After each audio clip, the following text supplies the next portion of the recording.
Halo teman-teman, kita berjumpa lagi di video kali ini. Video kali ini kita masih membahas tentang kalor, ya. Kalau di video sebelumnya kita membahas tentang kalor menyebabkan perubahan suhu. Nah, kali ini kita akan membahas tentang kalor menyebabkan perubahan wujud, lengkap dan contoh soalnya. Kemudian kombinasi antara kalor menyebabkan perubahan suhu dengan kalor menyebabkan perubahan wujud, plus contoh soalnya. Nah, kita langsung saja pada slide yang pertama. Ya, ini ya, kalor menyebabkan perubahan wujud. Nah, pernah lihat ini kan? Apa namanya ini? Ya, fenomena apa ini? Ini adalah fenomena atau peristiwa air yang sedang mendidih. Ya, di mana ketika air dipanaskan terus-menerus, maka suhunya naik, kemudian mendidihlah dia. Ya. Kemudian yang berikutnya ini, ya, menjemur pakaian. Ya, bukan pakaian yang berubah ya. Ini artinya pakaiannya tadi basah, kemudian ketika dijemur kering, artinya airnya hilang. Kemana airnya? Tepat ya, airnya menguap. Nah, kalau pada proses mendidih, air dipanaskan terus-menerus, mendidih, airnya kemana? Berkurang apa bertambah? Juga berkurang. Ya. Kenapa berkurang? Karena menguap. Nah, di sini ada mendidih, ketika mendidih terjadi penguapan. Di sini ada proses penguapan juga, tapi tidak mendidih. Nah, apa bedanya antara mendidih dengan menguap? Ini ya, mendidih, kalau mendidih itu pasti menguap. Tapi kalau menguap, belum tentu mendidih. Nah, mendidih itu adalah bahasa untuk proses penguapan yang terjadi di seluruh bagian. Nah, misalnya pada air yang dimasak ini ya, air dimasak, ketika dia terjadi mendidih, sebenarnya itu mendidih ini kan muncul gelembung-gelembung udara ini kan ya. Nah, sebenarnya itu yang menguap itu di bawah. Semua menguap, yang di sini menguap, di sini menguap, di sini menguap. Nah, ketika di sini menguap, maka akan berubah menjadi gas. Ya. Ketika dia berubah menjadi gas, maka ini akan naik ke atas, sehingga timbullah gelembung udara. Nah, jadilah gelubuk-gelubuk ini, bunyi-bunyi ini ya, gelembung-gelembung air, gelembung-gelembung udara. Nah, ini karena yang menguap itu adalah di permukaan menguap, yang di bawah juga menguap, yang di tengah-tengah juga menguap, yang di pinggir juga menguap. Sehingga menimbulkan gelembung-gelembung udara yang naik ke permukaan. Jadilah gelembung-gelembung air ini, gelembung udara ini yang berbunyi itu ya, ketika sudah mendidih. Nah, sedangkan menguap, ini hanya terjadi di permukaan. Proses penguapan yang seperti pakaian dijemur ini ya, pakaian dijemur atau air yang di jalan kering, nah itu terjadi hanya di permukaan. Ya. Nggak pernah lihat kan air di jalan mendidih kemudian menguap. Ya. Pasti begitu hujan, ada air, cuaca panas, tanpa mendidih tiba-tiba airnya sudah hilang. Nah, itu menguap. Jadi tidak perlu mendidih. Tapi kalau mendidih pasti menguap, kalau menguap belum tentu mendidih. Nah, itu ya bedanya antara mendidih dan menguap. Nah, kemudian ini ya, ada es. Es yang disimpan lama-lama di tempat terbuka, dia akan mencair. Ya, mencair. Kenapa dia mencair? Karena dia menerima kalor dari lingkungan sekitar. Nah, kalor itu dia pakai untuk berubah wujud dari beku, dari padat ini, menjadi air. Ya. Nah, jadi kesimpulannya adalah kalor itu bisa menyebabkan perubahan wujud. Ya, ini contoh-contohnya saja ya. Ya, ini menguap, yang ini mencair. Ya. Contoh lainnya masih banyak. Nah, ini adalah skema perubahan wujud 3 jenis zat. Ya. Dari padat ke gas ke cair, atau padat ke cair, dan sebaliknya ya. Nah, kalau padat ke gas, kita mulai dari gas ya. Kalau gas ke padat disebutnya mengkristal. Sebaliknya disebut menyublim. Kalau gas ke cair disebutnya mengembun. Kalau cair ke gas disebutnya menguap. Nah, kalau padat ke cair disebutnya mencair. Kalau dari cair ke padat disebutnya membeku. Nah, pada proses ini ada yang terjadi karena dia menyerap kalor, juga ada yang terjadi karena dia melepas kalor. Ya. Nah, yang mana yang melepas kalor? Kita ingat aja prinsipnya ya. Benda yang menerima kalor atau menyerap kalor itu pasti suhunya akan meningkat.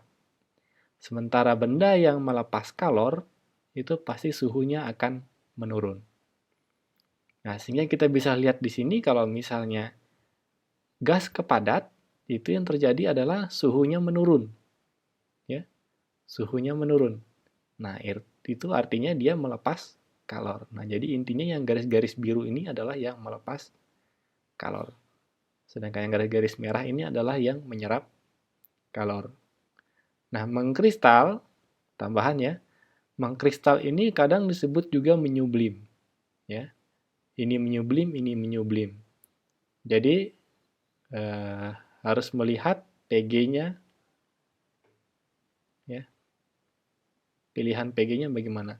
Kalau pilihan PG-nya ada menyublim, ada mengkristal, maka pilihan paling tepat adalah mengkristal.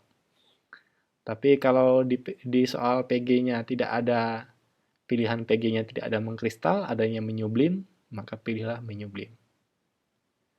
Nah, seperti itu ya. Nah, beberapa cara dapat dilakukan untuk mempercepat proses penguapan. Yang pertama itu adalah menaikkan suhu air. Ya. Semakin tinggi suhu air, semakin cepat dia menguap. Ya. Maka kalau mau membuat air menguap, ya panasin aja terus-menerus. Ya. Maka dia akan menguap. Kemudian memperluas permukaan zat cair. Memperluas permukaan zat cair. Ya. Air dalam gelas. Ya, air dalam gelas. Kemudian yang satunya air ditumpahkan di atas meja. Di atas kaca misalnya, di atas kaca. Biar tidak menyerap ya. Di atas kaca. Air dalam gelas ini ditumpahkan dalam kaca. Di atas kaca. Dipanaskan di luar. Mana yang duluan menguap? Walaupun ini sama ini banyaknya sama, pasti yang di meja akan duluan menguap. Karena apa? Dia hamparannya lebih luas. Artinya, permukaan yang terkena cahaya matahari itu semakin banyak. Sehingga menguapnya semakin cepat daripada yang seperti ini. Kalau seperti ini kan yang bagian panas hanya bagian sini saja. Ya. Sementara yang di bawah sini tidak panas. Sehingga menguapnya sedikit-sedikit. Menguap duluan, menguap duluan, menguap duluan. Sementara kalau dia ada di permukaan yang luas, ya, semua bagian kena. Ya. Sehingga menguapnya lebih cepat. Nah, seperti itu ya. Kemudian meniup permukaan zat cair. Meniup permukaan zat cair. Ya. Meniup permukaan zat cair ini menyebabkan penguapan lebih cepat, juga suhunya lebih cepat turun. Ya. Nah, misalnya ketika ini suhu ini panas, kemudian disuruh ditutup. Minum kopi misalnya, ditutup. Ditutup itu supaya apa? Supaya uapnya tidak keluar. Ketika uapnya tidak keluar, maka yang di sini, ketika di sini sudah penuh dengan uap, ya, uap panas, maka yang di permukaan ini lagi tidak bisa menguap lagi. Karena apa? Berhimpitan ini tadi. Nah, berhimpitan ketika ini ditutup ya.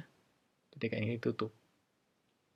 Nah, begitu yang ini dibuka, maka uapnya ini pergi.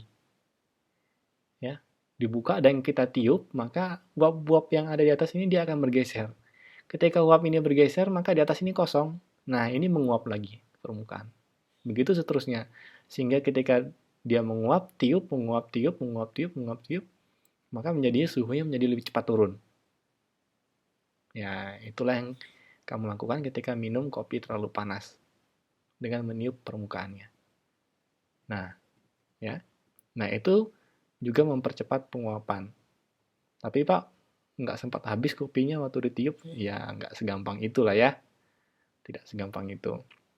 Nah, kemudian mengurangi tekanan di permukaan zat cair. Nah, peristiwa ini biasanya mungkin suatu saat kamu akan merasakan bahwa ketika masak di dataran rendah, sama di dataran tinggi, itu airnya mendidih pada suhu yang berbeda. Ya, pada suhu yang berbeda. Nah, seperti itu ya. Misalnya air. Air itu mendidih pada suhu 100 derajat Celcius. Tapi ketika masak di gunung, yang tekanannya lebih rendah, dia akan mendidihnya lebih cepat. Tidak sampai 100 derajat Celcius, dia sudah mendidih. Nah, artinya dengan mengurangi tekanan di permukaan zat cair, ya, maka mendidihnya semakin cepat. Kita lanjut ke slide berikutnya. Nah, pada saat dipanaskan, terus-menerus akan menyebabkan perubahan wujud pada benda. Ya. Nah, pada saat terjadi peristiwa perubahan wujud, suhu benda tidak berubah. Ini perlu dicatat dua ini ya, perlu diingat dua ini. Pada saat benda dipanaskan terus-menerus akan terjadi perubahan wujud. Kemudian yang kedua, pada saat perubahan wujud, suhu benda tidak berubah, ya, atau tetap. Ya, misalnya es mencair. Es mencair itu pada suhu 0 derajat. Nah, ketika selama proses pencairan itu, maka suhunya tidak akan naik, yaitu tetap pada 0 derajat. Sampai semua es itu berubah menjadi air. Baru suhunya naik. Begitu juga menguap. Menguap itu air pada suhu 100 derajat. Selama proses terjadi perubahan wujud dari air menjadi uap, itu suhunya tetap 100 derajat. Sampai semua total menjadi uap, baru kemudian suhunya naik di atas 100 derajat. Nah, apa saja yang mempengaruhi cepat lambatnya benda berubah wujud? Ya, yang pertama ada tergantung jenis benda.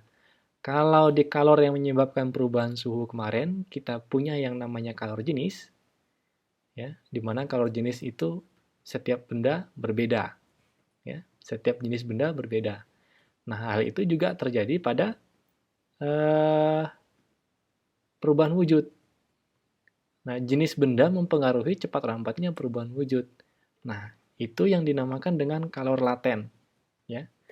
Kalor laten ini adalah banyak kalor yang diperlukan untuk merubah 1 kg benda. Ya, 1 kg benda.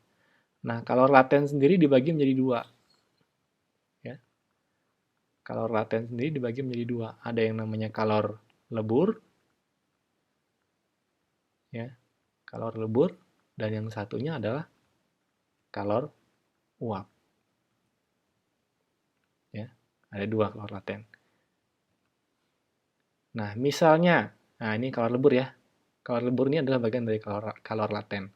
Misalnya kalor lebur es itu adalah 336.000 Joule per kilogram. Artinya untuk mencairkan 1 kg es membutuhkan kalor sebanyak 336.000 Joule.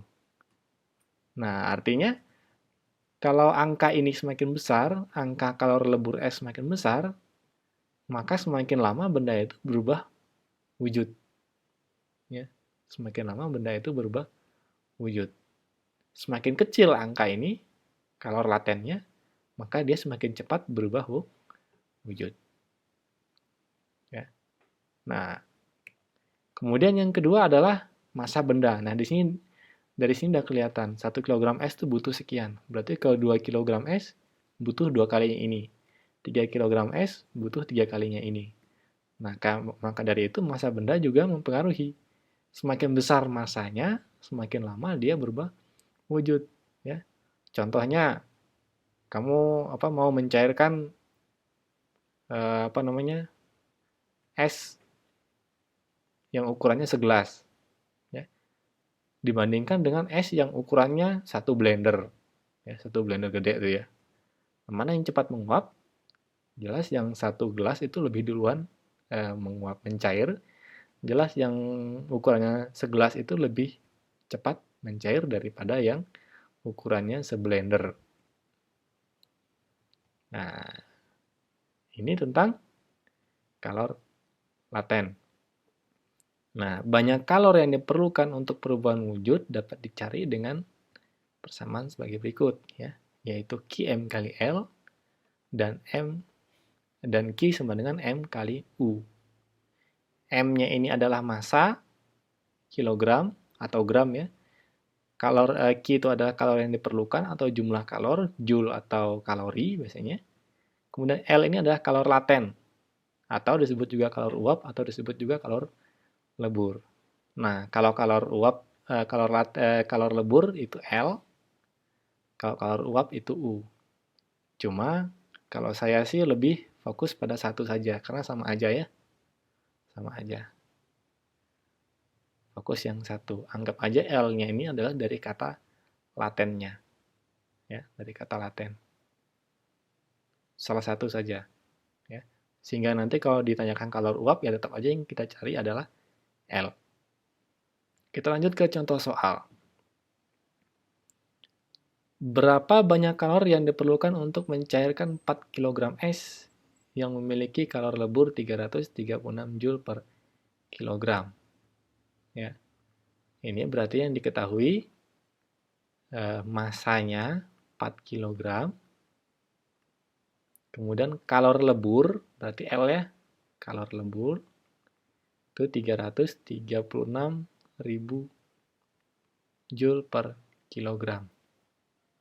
Nah, yang ditanya adalah Q.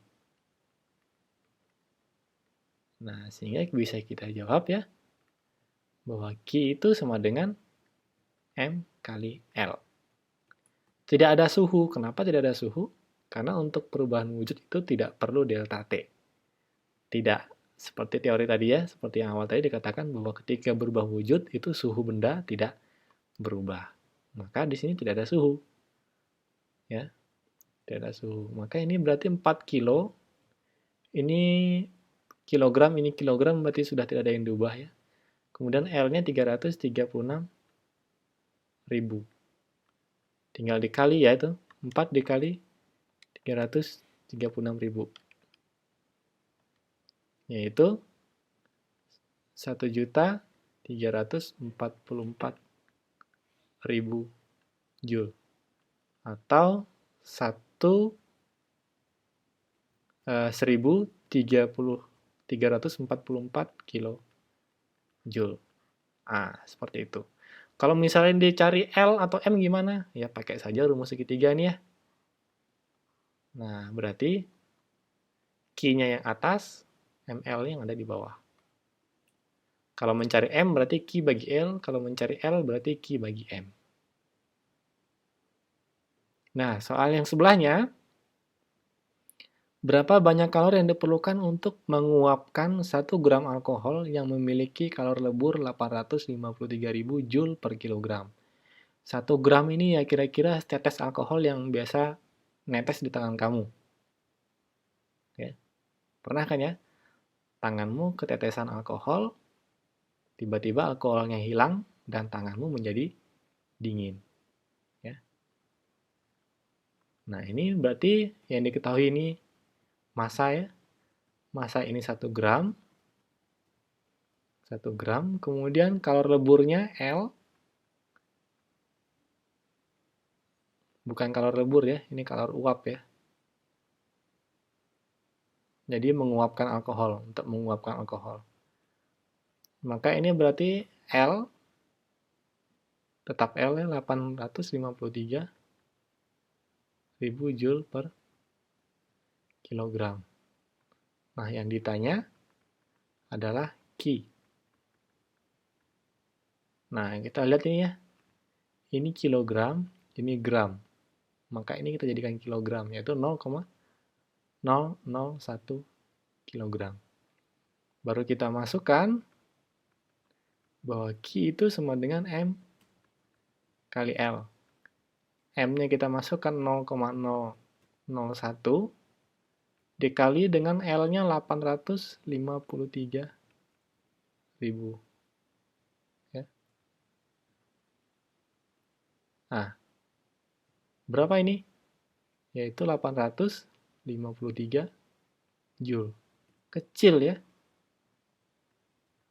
Segini itu kecil.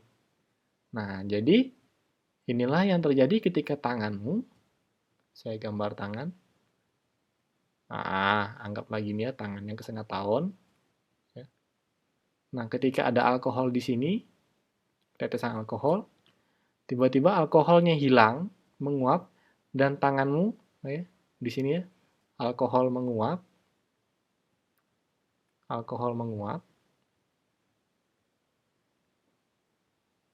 kemudian di titik ini, tangan suhunya menjadi dingin.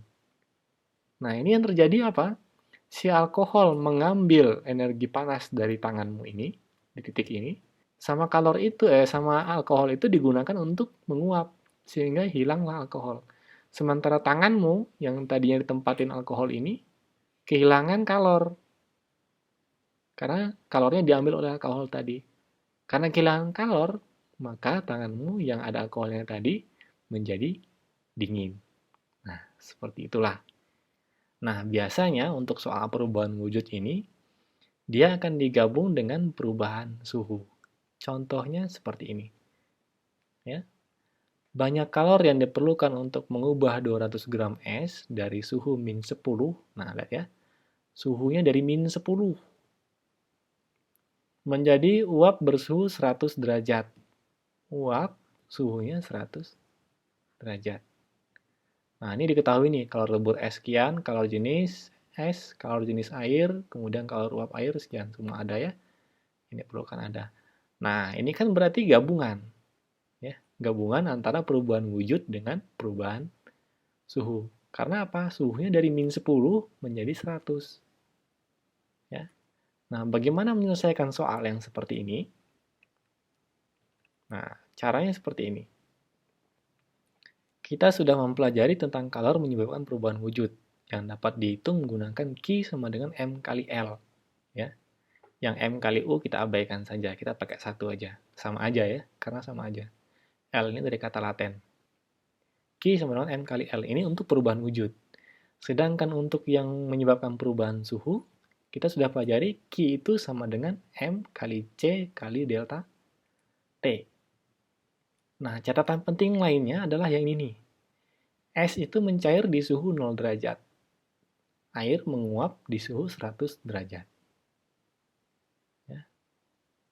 Es mencair di suhu 0 derajat, air menguap di suhu 100 derajat. Nah, ini soalnya tadi ya. Ini soalnya tadi. Nah, kita tulis dulu yang diketahui dan ditanya. Ya. Kan kalau misalnya soalnya esai. Kalau soalnya PG kan tinggal hitung ya. Nggak usah tulis diketahui ditanya. Nah, yang diketahui masa esnya 200 gram. Ini ya. Masa esnya 200 gram.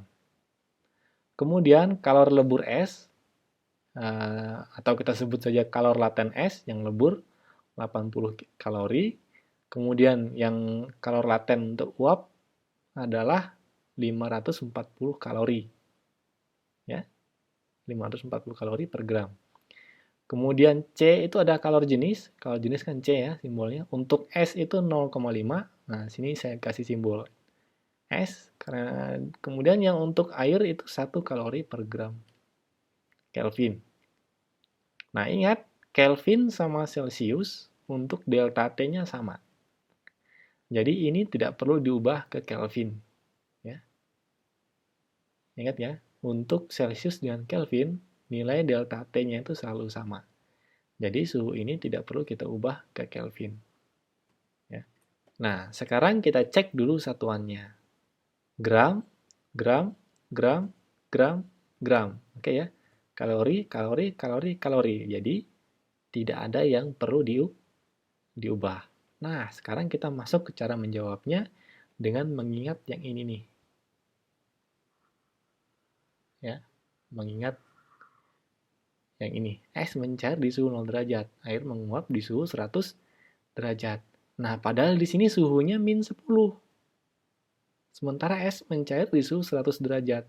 Berarti yang pertama yang dilakukan apa? Ya, yaitu suhu esnya harus naik dulu menjadi 0 derajat. Nah, misalnya kita buat skema seperti ini. Ya. Suhu esnya harus naik dulu ke 0 derajat. Nah, ketika dari min 10 ke 0 derajat, maka ini yang terjadi perubahan suhu. Ya. min 10 menjadi 0. Jadi yang terjadi adalah perubahan suhu. Nah, ketika terjadi perubahan suhu, maka yang ini kita pakai Q sama dengan M dikali C kali delta T. Kita sebut saja Q1 misalnya. C-nya C apa? Karena ini S, kita pakai CS. Nah, setelah itu S-nya mencair. Ya, 0 derajat, S 0 derajat, air 0 derajat. Suhunya tidak berubah, tapi S menjadi air. Nah, ketika terjadi perubahan wujud, maka kita pakai yang Q sama dengan M kali L. Kita sebut saja Q2. Ya. M kali L. L-nya apa? Karena di sini S-nya jadi air, maka ini berarti yang lebur. Yaitu yang 80 kalori. Nah, kemudian air itu menguap di 100 derajat Celcius, sementara di sini baru 0 derajat Celcius. Berarti dia harus naik dulu menjadi 100. Nah, berarti di sini yang terjadi adalah perubahan suhu dari 0 menjadi 100. Maka di sini, Q yang ketiga, ini kita cari dengan yang perubahan suhu, yaitu M, C, delta, T. M kali C kali delta T. Delta T-nya yaitu 100 kurang 0. Kalau yang ini delta T-nya ya 0 dikurang min 10. Nah, sekarang yang ketiga, air 100 menjadi uap air 100. Suhunya sama, tapi wujudnya berubah. Jadi air menjadi uap air. Nah, ini kita tulis Q4. Yang terjadi adalah perubahan wujud, maka berarti M dikali L. L-nya yang mana? Airnya kan menguap, berarti L-nya yang kita pakai adalah L uap. Nah, yang ini LS ya. LS. Nah, udah ketahuan kan? Tinggal eksekusi, tinggal masukkan angkanya. Masanya 200. Nah, masanya gimana nih? Dari S menjadi air, seterusnya masanya tidak berubah. Tetap semua menggunakan 200. Ya. Jadi massa S 200, massa air 200, ya, dan seterusnya. Wah, Pak, nggak afdol, Pak. Masa min 10 turun jadi 0? Nggak sesuai realitas ya. Kan harusnya kalau min 10 itu kan di atas di bawah 0 ya. Berarti harusnya ini grafiknya naik ya, panahnya naik. Oke. Kita ganti misalnya. Nah, kita ganti seperti ini. Berarti yang ini Q1 ya. Tidak saya tulis lagi rumusnya. Q1 berarti yang ini ya. Yang ini Q2, yang ini Q3, yang ini Q4 ya. Nanti prosesnya mau yang mana terserah kamu lah. Pakai ini boleh ya. Wah, Pak, nggak afdol, Pak. Kan untuk naik ke 0 derajat tuh dia butuh waktu. Jadi berarti harusnya garisnya ini miring, Pak. Oh ya, kita gambar. Oh, salah yang ini ya. 0, ini kan 0, 0. Berarti suhunya tetap ya. Berarti ini naik, kemudian suhunya tetap. Kalau tetap berarti suhunya datar. Oh ya udah. Berarti yang di sini Q1, berarti di sini Q2, di sini Q3, di sini Q4. Ya, yang ini ya, Q4 terakhir. Wah, Pak, untuk naik dari min 10 ke 0 ini kan butuh waktu. Kalau ini sampai sini kan berarti waktunya sama. Ya, waktunya sama kalau pakai grafik ya. Berarti harusnya dibuat miring, Pak. Oh, silakan. Kita buat miring. Nah, ya. Kita buat miring. Berarti di sini Q1, sini Q2, sini Q3, sini Q4. Yang ini tadi ya. Tinggal ikutin rumusnya yang mana. Nah, ini setelah sampai di sini, sekalian saya jelaskan. Biasanya yang keluar dalam soal itu adalah dalam bentuk grafik. Nah, sehingga kalau gambar ini kita jadikan, maka bentuknya seperti ini. Oke? Ya, kenapa ini lebih panjang? Karena ini dari 0 sampai 100, sementara yang ini dari min 10 sampai 0. Ya. Jadi, ya walaupun nggak logis, tapi lebih logis lagi kalau yang ini dibuat lebih panjang daripada yang min 10 sampai 0. Ya. Ya, bedanya situ. Nah, di sini biar lengkapnya lagi, nah dibuatlah grafik grafik tambahan. Nah, ini biasanya waktu, kadang juga Ki, yaitu kalor. Nah, ini ya, min 10, 0, berarti di sini S 0, air 0, air 100, uap air 100. Nah, sehingga di sini Q1, yang di sini Q2, yang di sini Q3, yang di sini Q4. Di sini ke sini posisinya masih S, 0 derajat. Di sini S menjadi air, posisi masih di 0 derajat. Di sini air masih menjadi air, tapi posisinya sudah di 100 derajat, ya. 100 derajat. Nah, di sini dia menjadi uap air. Uap air tapi suhunya 100 derajat. Nah, tinggal dieksekusi ini. Q1-nya tadi kan M kali C kali delta T. C-nya CS. Kita masukkan Q1-nya, masanya 200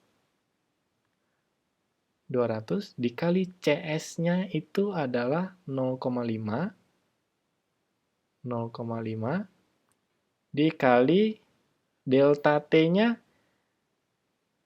ya, berarti 0 kurang min 10. 0 dikurang min 10. Berarti 10 derajat ya. Nah, berarti di sini 10. Tinggal kita hitung. Ya. 200 kali 10, 2000. 2000 kali setengah berarti 1000. 1000 kalori. Nah, sekarang yang di Q2, yang ini, yang Q2. Nah, yang Q2 itu kan yang ini tadi ya, massa S dikali kalori leburnya. Massa S-nya 200 dikali kalor lebur S-nya yaitu 80. 2 kali 8, 16 tambah 0, 3 kalori. Nah, sekarang yang Q3. Yang Q3 kan yang ini tadi, MC delta T. Atau lihat aja grafik ini kan. Ini kan perubahan suhu nih. Nah, masanya tetap 200. Kemudian, karena di sini sudah menjadi air, maka C-nya ini ya, kurang lengkap. Maka C-nya kita pakai yang C air, yaitu 1. Delta T-nya dari 0 menjadi 100, berarti 100 kurang 0. Maka delta T-nya adalah 100. Berapa nih? 200 kali 1 kali 100. Berarti 20.000 kalori. Betul ya, 20.000 ya? Nah, sekarang yang keempat. Yang Q4. Yang Q4 ini air menjadi uap. Maka yang itu M kali L. Tapi L-nya L uap. L uapnya adalah 540. M-nya 200 dikali 540. Ya. 2 kali 4, 8. 2 kali 10, 10. 2 kali 5, 10 tambah 0,3. Nah, kalori. Nah, berarti untuk menjawab Q ini, ya, karena yang dia tanya Q dari min 10 sampai 100, ya berarti tinggal dijumlahkan semuanya. Ya, tinggal dijumlahkan ini 100, 1000 kalori, ditambah 16.000 kalori, ditambah 20.000 kalori, ditambah 108.000 kalori. Nah, jumlahkan semuanya. Ini 0, kemudian ini 8 tambah 6, 14, 14 tambah 1, 15, simpan 1, 1 tambah 1 tambah 2, 4, 1 kalori. Nah, berarti jawabannya adalah Q itu sama dengan 145.000 kalori. Oke ya. Seperti inilah kira-kira mengerjakan soal gabungan antara kalor yang menyebabkan perubahan wujud dengan kalor menyebabkan perubahan suhu. Nah, ingat aja kalau ada soal grafik, kalau yang grafiknya miring gini, berarti dia pakainya adalah MC delta T. Ya, artinya dia mengalami perubahan suhu. Kalau yang grafiknya datar gini, berarti yang terjadi adalah perubahan wujud. Maka pakainya Q sama dengan M kali L. Ya. Nah, L-nya apa? Lebur atau uap ya tergantung posisinya ada di mana. Ya. Nah, ini saya beri contoh yang komplit sampai menjadi uap. Ya. Sampai menjadi uap. Nah, gitu ya. Nah, contoh soal lagi. Contoh soal lagi. Nah, ini misalnya soal PG. Nah, kalau soal PG udah dikasih gambar. Perhatikan gambar berikut. Ya, berdasarkan grafik, banyaknya kalor. Nah, soal seperti ini harus dibaca. Jangan, wah, pernah diajarin nih. Langsung hitung dari A, B, C, D. Hitung totalnya berapa. Ternyata yang ditanya itu hanya dari proses B ke D. Nah, kan sia-sia pekerjaanmu. Nah, berdasarkan grafik, banyaknya kalor yang dibutuhkan 0,5 kg air dari proses B ke D, ya, kalau leburnya sekian, bla bla bla, adalah titik-titik A 2.500 kalori, B 5.000 kalori, C 40.000 kalori, D 45.000 kalori. Nah, gimana caranya kalau kayak gini? Nah, kan yang ditanya ini proses B, C, D. BC ini grafiknya datar. Berarti di sini yang kamu gunakan adalah Q sama dengan M dikali L. CD ini prosesnya naik. Nah, berarti yang kamu gunakan di sini adalah Q sama dengan M kali L. Karena yang ditanya B sampai D, ya, B sampai D berarti ini nanti dijumlahkan. M kali L, M kali C kali delta T. Sebut saja ini 1, ini 2. Nah, kita hitung Q1 duluan. Q1 itu sama dengan M kali L. Ya. L-nya berapa ini? L-nya berarti di sini kan lebur. Lebur berarti yang kita butuhkan adalah, ini kan 0 derajat ya. 0 derajat itu melebur. Berarti yang kita butuhkan yang ini. Nah, berarti L-nya adalah 80 kalori per gram. Ya. 80 kalori per gram. Ini gram. Ini kilogram. Ya, ini gram, ini kilogram. Maka berarti supaya lebih gampang yang ini kita ubah menjadi gram, yaitu 500 gram. Masanya kita jadikan 500 gram. Kita masukkan di sini 500, L-nya 80. Maka menjadi sini ya, saya tulis di sini. Maka menjadi 5 kali 8 itu 40 tambah 0,3. Kalori. Ada jawabannya? Ada. Tapi bukan itu pertanyaannya. Pertanyaannya dari B sampai D. Nah, sekarang dari B sampai D, ini Q1 ini dari B sampai C. Sekarang dari C sampai D, kita cari pakai Q2. Q2 itu sama dengan M kali C. C-nya C apa di sini nih? Yaitu Ca, air. Karena Cs kan di sini. Posisinya di sini dia sudah berubah menjadi air. Maka C-nya C air. Dikali delta T. Nah, masanya kita masukkan 500. C airnya di sini, yang mana kalor jenis air? Ini ya. Kalor jenis, oh ini bukan. Ini kalor jenis es. Ini kalor jenis air. Ya. Nah, ini kalor jenis air. Yaitu 1. 1. Nah, delta T-nya berarti dari sini sampai sini. Berapa delta T-nya? Yaitu 10 kurang 0. Ya. 10 kurang 0. Berarti di sini delta T-nya 10 derajat Celcius. Maka 10. Nah, hitung 500 kali 1 kali 10 berarti 5.000. 5.000 kalori. Nah, ini kita tinggal jumlahkan. 40.000 ditambah 5.000, maka menjadi 45.000 kalori. Nah, inilah Q-nya. Maka jawabannya adalah yang D. Nah, seperti inilah contohnya. Nah, oke. Demikian video kali ini. Semoga bisa dipahami, semoga dapat membantu, dan terima kasih.